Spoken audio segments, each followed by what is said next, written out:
welcome to a new episode of Showing Up Solo. These days, it's not enough to be a small business owner. You also have to be an online marketing expert, an accountant, a website designer, a content creator, and the list goes on. You know how important marketing is, but if you're spending all your time selling your services, how will you have any time left to actually provide them? That's where Showing Up Solo comes in. Showing Up Solo is a video podcast giving you the ins and outs of online marketing from solopreneurs just like you. Tune in every other Wednesday for easy-to-implement advice, guest experts, and plenty of food analogies. Thanks for tuning in, and now, on to the main episode.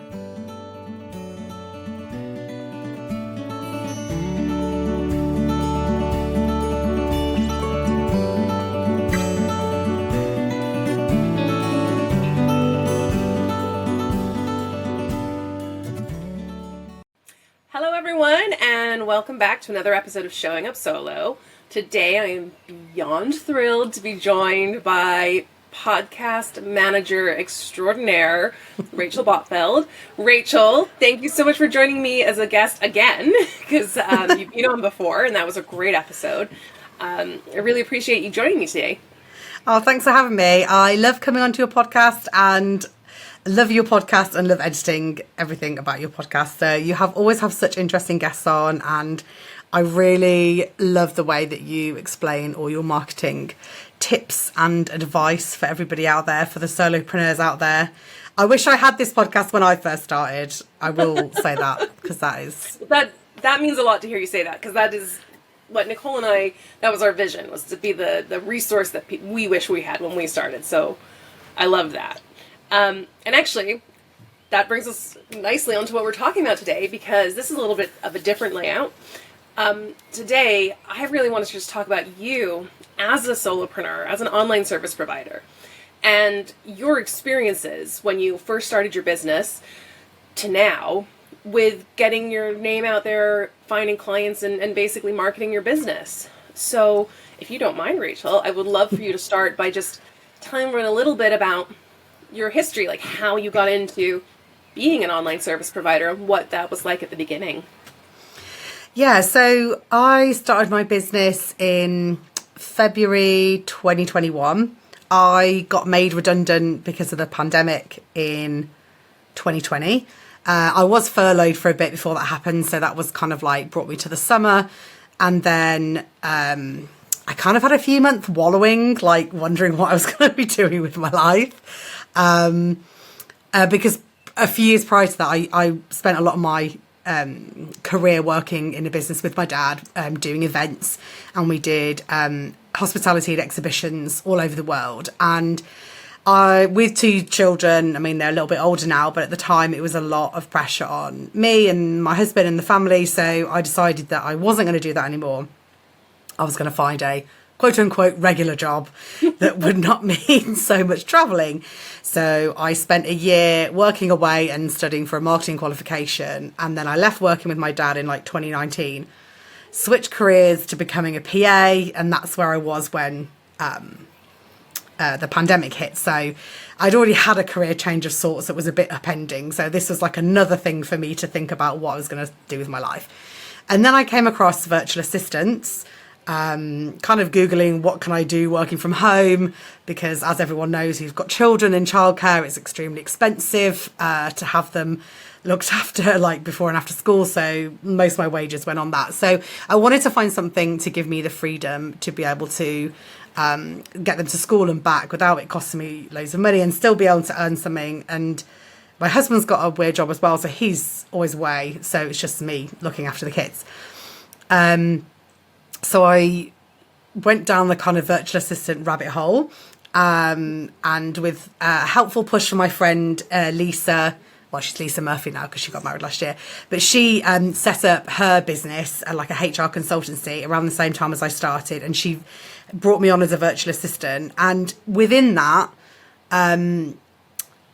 she had some podcast episodes that she wanted me to edit, and that kind of like brought me round into the podcast world. And I found out I just really loved the editing side of things for podcasting and the production side of things, which really got me interested and listened to so many more podcasts. So that kind of got me niched into podcasting, but that was like my entrance into life as a solopreneur, was as a virtual assistant, and it was a massive learning curve, especially with the marketing and social media.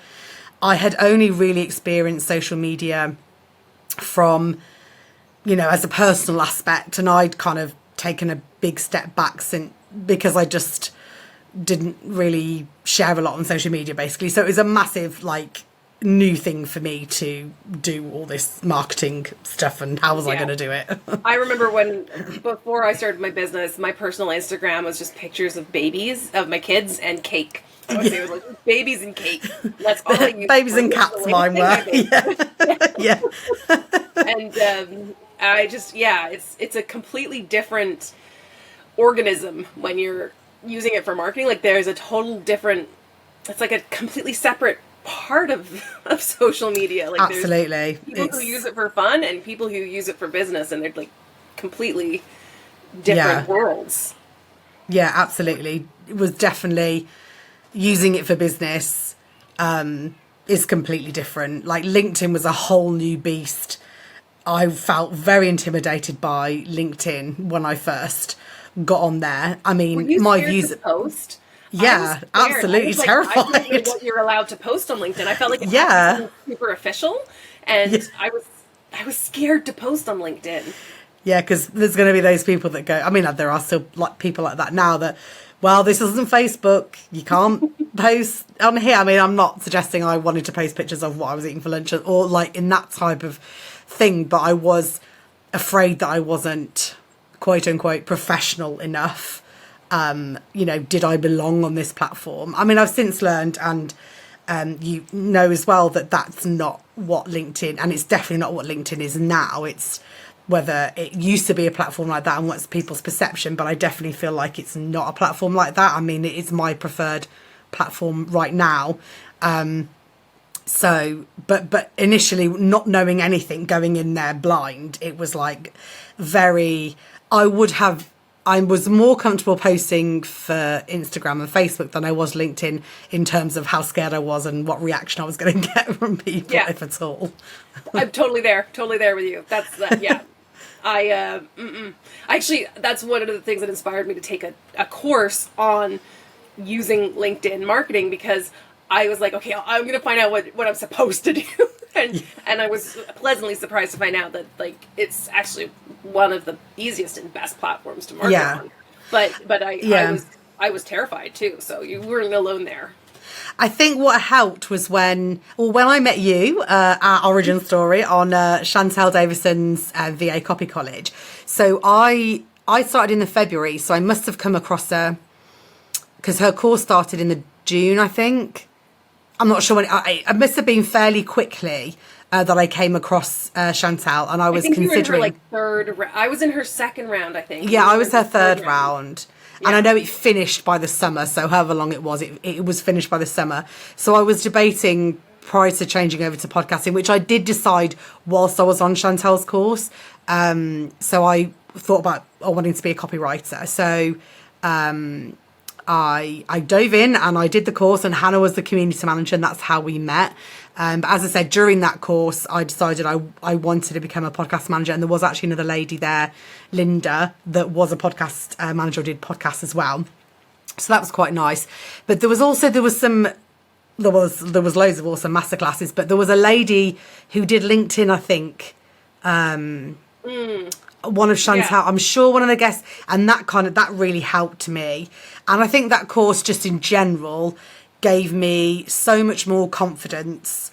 Like all the stuff that in the beginning of the course, like talking about your ideal client and helping you get a bit set up in business, because those are the things that some of the things I hadn't even thought of as well. So yeah, there's no one who takes you aside and says, okay, you're about to, like, unless you go pay for some training or something, very few people tell you, this is how you start a business and how you start marketing it. I was fortunate because at the beginning of my journey, I got into it. I took a course on how to start a virtual assistant business. So I got like an introduction to it very early on. But yeah, like without like where do you find that information otherwise? Yeah, it was, I mean, I did delve into like looking at like VA handbookers, and there was lots of other free resources out there. But I think sometimes you just, like with paying for a course or having somebody come and help you, especially when you're starting, because your confidence levels are so low. And I was kind of like, I'm starting again.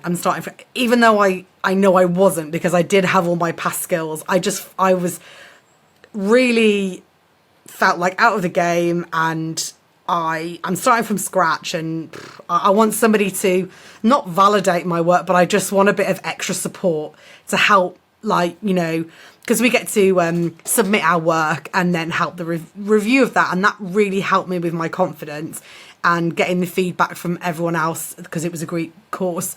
Those kind of things were really valuable, because it did help me improve my confidence, and having that extra little person around to help guide you through that. And I think that does a lot for your confidence and getting started with your business and the marketing and all of the myriad of things you need to do. Yeah. And so how did you find, once you decided, okay, I'm going to be a podcast manager, and you kind of figured your ideal client, what were you doing to grow your business, to find clients? So I decided I was going to start a podcast. Well, I desperately wanted to start one. As soon as I was like, yeah, I want to start a podcast. But I wanted to make sure, like, at the time I was a virtual assistant. So I created the Virtually Inspiring podcast, and I wanted to share different virtual assistant stories, and Hannah came on and shared her story. So I really felt like I discovered this whole community of people, of women mainly, and they were all really supportive. And I felt like everybody had such a different story to tell about how they got started with their business and their different situations. And I just thought that would be a really great place to start with the podcast. And it also felt like it was a really great way for me to show, without any prior experience, to show my skills as a podcast editor, as somebody who can record a podcast and edit them and do the graphics and things. So I did some audiograms. I would pull quotes from the episodes. I wasn't really big, like all the stuff I know about repurposing and you know, all of that I didn't really know then. So I kind of created like 3 pieces of content for my podcast.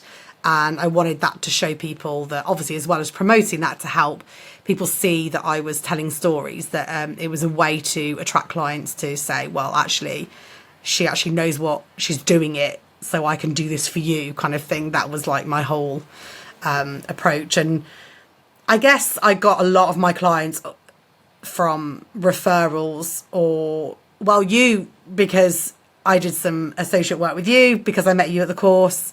Yeah, I think most of mine I haven't really figured out like consistent leads. I mean, I've got to actually say, until this year, when I've done a lot more networking, that's when I feel like I figured out a bit more talking to people. Yeah. Because I really feel like the content part is really important as well. But I think you need to make sure that you're speaking to people as well as that. I think that you can't just leave it to be... Yeah. You can't just leave it to... And put it out there and expect people to come. And it's part of, like, you have to know, like, yes, like, networking is also marketing. It's just like it's a face-to-face version. And but like one of the key things you have to do, and I think you'll agree on this, you really have to know, you have to have your messaging nailed. You have to know what you're trying to achieve, like accomplish from a conversation, whether the conversation is someone seeing a social media post, listening to a podcast episode, or you meeting someone over like at a cocktail hour. You need to know what message you want to convey in as short a space of time, right? Yeah, and I did find that really hard to do. I'm just trying to think back to what I was doing. I think I got more focused when I decided I wanted to do podcasting. So, and then I stopped doing the Virtually Inspiring podcast, and I wanted to, my current podcast, Podcasting 101 with Rachel, is something that I wanted to do that was more, I mean, of course, it was aimed more at my ideal clients, my ideal audience, but also to add value to people that might not be able to afford to have somebody come and help them with their podcast. So the podcast would be answering all those kind of questions, at least initially, with, you know, things like how do I record, you know, what things do I need to think about, and then including guest episodes like yourself and Nicole coming along and talking about what it's like doing your own podcast. So that podcast, I created that podcast. So not the same as the reason why we were discussing on my podcast episode, how you and Nicole came up with yours. Mine was kind of like a different reason why I came up with mine, to add value and to demonstrate authority as well. Yeah, and through that, hopefully appealing to somebody that might think, okay, this is, if I want to do it by myself, this is what I can do. But then if I don't, who do I go to? But I really don't think that my message was really nailed until you were helping me, till I came on to So that success. That I guess brings us naturally on to like a couple months ago just wrapped up a 3-month coaching package, my Set Up for Success package, where we basically go through all of the elements of a marketing plan, from refining your messaging and your ideal client to writing your website copy, your email copy, and your content. And I would love your insights and experiences from that. Like, what motivated you to sign up for that, and like, what was your experience whilst we were working together and since we've worked together? So I really wanted to do it because, I mean, for starters, you're an excellent copywriter, and you really know what you're talking about, and you really know how to help me or help get the words out, or kind of voice what I can't seem to get my head round. So I really feel like my messaging wasn't quite right, and I've been thinking that for a while, leading up to like Christmas last year, up to when I signed up. And I was thinking about, I really would like to get some more consistent leads in, and maybe my podcast isn't quite positioned correctly in my messaging. So that was what I kind of wanted to go back to basics. And that is where, that was why I wanted to work with you, Hannah. And then, so when we had our calls, you really helped me realize a few things around who I wanted to target, and potentially why I wasn't targeting a specific audience. So like, I stayed away from specifically targeting coaches, for example, because I know someone else in the industry that does that, and I didn't want it to look like I was quote unquote copying them. But actually, that I wouldn't be copying them, because, you know, it's such a big, oh my gosh, wide world out there, and I had a real thing about that, and you really helped me get over that and helped me realize that that wasn't what I'd be doing. So that really helped me focus, and that really helped me focus writing this email sequence, creating the lead magnet, and then, you know, going on to do my website copy, because I think I just had to get over that little mindset block, I guess.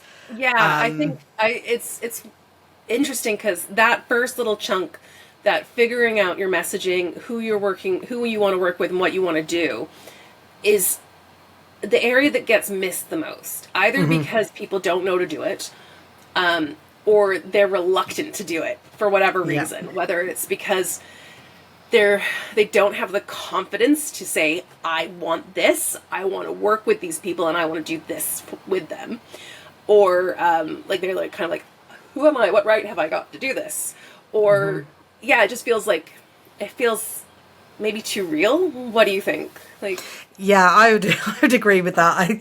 Confidence, definitely, and yeah, feeling too real, that, like, maybe also a bit of when, oh, what if I do actually get a message out to these people? Because I'm really speaking to these people then. I'm really saying, coaches, I'm talking to you. And then if you're saying that, you're, you know, like, coaches they might contact me and want to work with me, and that's really scary, even though that sounds, and then it seems, even though that sounds ridiculous, because that is the aim, but I really think that was a little bit of a block. And if I think back to the people that I've spoken to, a lot of them were coaches, a lot of the people in one form or another, like either a business coach or a social media coach or a marketing coach, those type of people that help other people. And actually, so I'm thinking, actually, I should have been maybe targeting that all along. So you've really helped me there. And the whole process with the calls, I really felt like you were supporting me. And when I had written when I'd written my things and sent them to you, and we had little notes in between the sessions, because we had a few weeks, to allow me to implement it, which was great as well, because I think that's important, to allow that implementation time to fit it into your schedule. You were, what was it? What was it? The ass thing? Yes. Oh my goodness. I saw that on your email. I thought, yes. Yeah, and be a man. Be a man. So for context, people. Yeah. For context, first of all, the be a man thing. So if you've been socialized as a woman, you tend to have a real problem, like, talking yourself up. Like, people who are socialized as men will apply for a job that they want.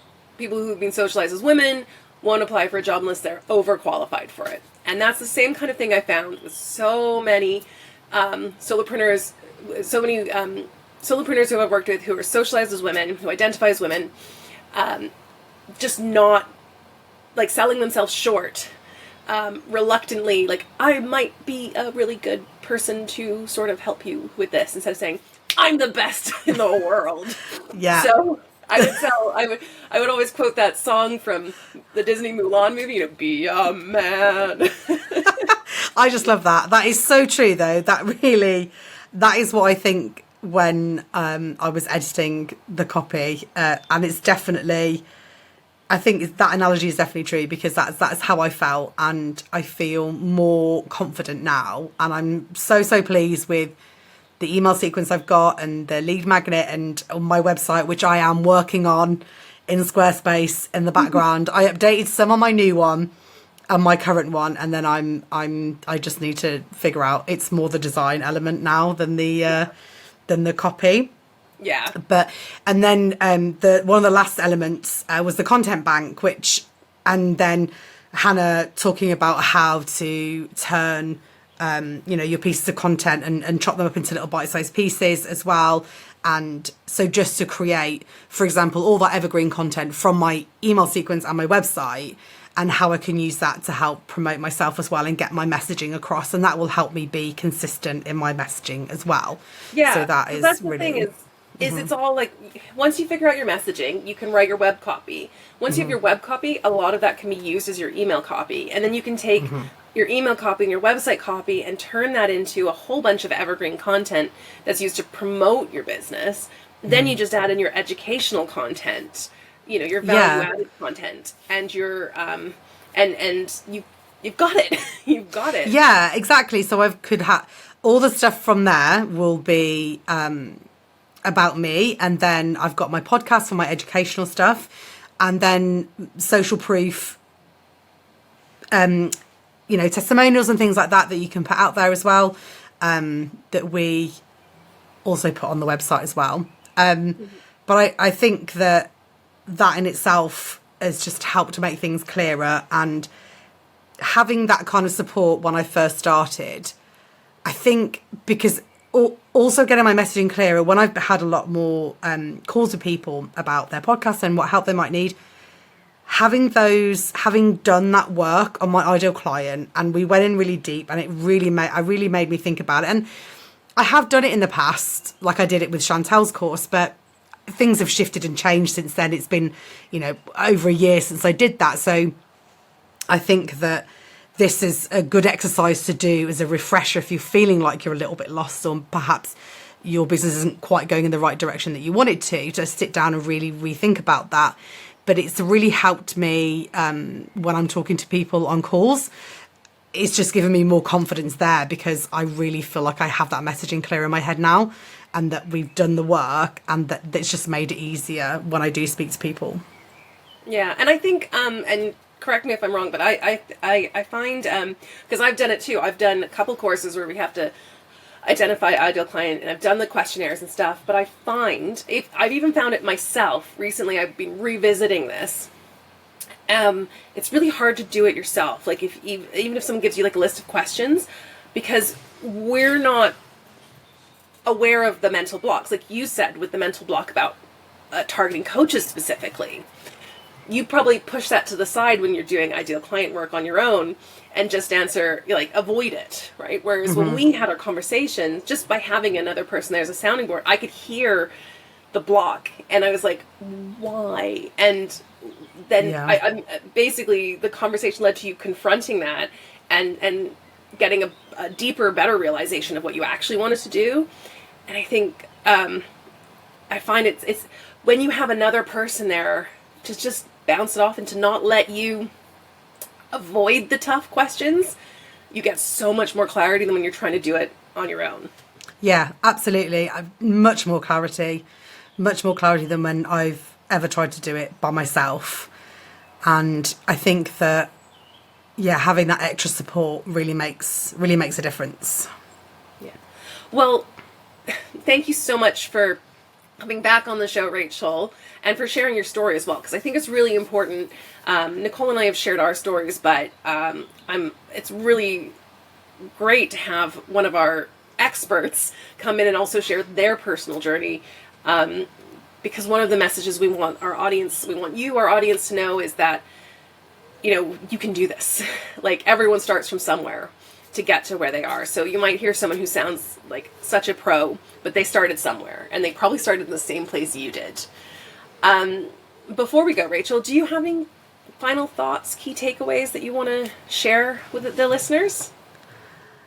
I think that your point is totally right. We all started somewhere, and if I look back to where I started 2 years ago, the amount of difference is so much. There is such a big difference, and it is very hard to see when you're in it, when you're first starting, to see that you will come out the other side. And I think my biggest piece of advice would be to keep at it, and to, if you can, get somebody like Hannah to be your little Jiminy Cricket on your shoulder to help you just get that clarity around your messaging. And I think that if you're doing it when you're first starting off, you're giving yourself and your business like the best chance to get started. And I think it will help you move forward. It'll help you with a lot of the aspects of your business, having your website and your email kind of like ready set up, and you having all that your messaging clear in your mind. And then that will help along with the rest of your marketing moving forward in your business as well. Yeah, it's like starting off at a walking pace or getting a head start, right? Or like a jump start when you get someone help there. And absolutely, like you'll still end up in the same place, and you'll still end up like eventually, but one way is going to take you longer, and be more tiring. Yeah, this will definitely speed up that process, because you're not having to do all the trial and error mistakes that I had to go through, you know, when you first started your business. You're going to get to that point quicker, and that will help you feel more confident in your business and giving you the best start. Yeah, giving you the best start. And Hannah's the best person to do it. Oh, thank you, Rachel. Thank you so much for joining me again, Rachel. And thank you, everyone, for tuning in. I'm so glad you could make it. If you are interested about my Set Up for Success package, we've recently remastered it. So we still have the long coaching package that Rachel took. We've extended it to 6 months. So you get a lot more one-on-one time during that, and a lot more time to really help you work through everything. But we've also chopped it up into smaller, manageable chunks, so you can focus just on the website or just on the email. Or if you don't know where to start, we actually are offering Master Your Messaging, which is just a 2-hour intensive coaching session. We have a workbook for you to work through, some training materials which you can do in your own time and always refer back to. But basically, we're going to have that eye-opening session that Rachel was describing, 2-hour intensive, so you can come out of there with some real clarity on what you're selling and who you're selling it to, what you want out of your business, which will just help. It'll have that ripple effect throughout all of your marketing. And if you're not quite ready for an investment like that, we do have a great free resource that's just been released, the Perfect Your Pitch playbook. It's a guide for creating an irresistible pitch, and it's like the Diet Coke version of the Master Your Messaging session, but this particular asset is completely free. So all the links will be in the show notes, but you can also find everything by heading to showingupsolo.com. And if you're interested in hiring an amazing podcast manager as a long-term client of hers, I can vouch for her excellence. This show would not come out on time if it was not for Rachel. So if you are looking for a podcast manager, I cannot recommend Rachel enough, and I will make sure that we leave all her links in the show notes for you. Oh, thank you, Hannah. You're making me blush now. You are. Thanks so much. You are the reason that this show happens. So thank you so much, Rachel. And again, thank you everyone else for joining, and we will see you next episode.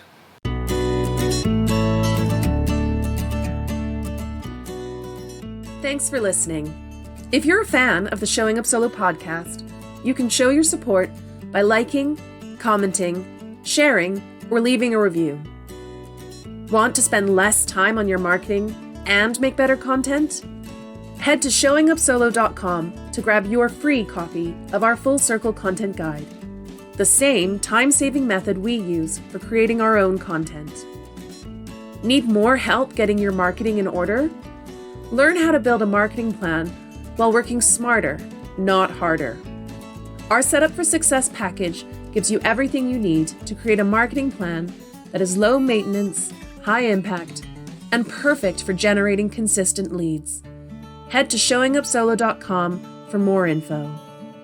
See you next episode.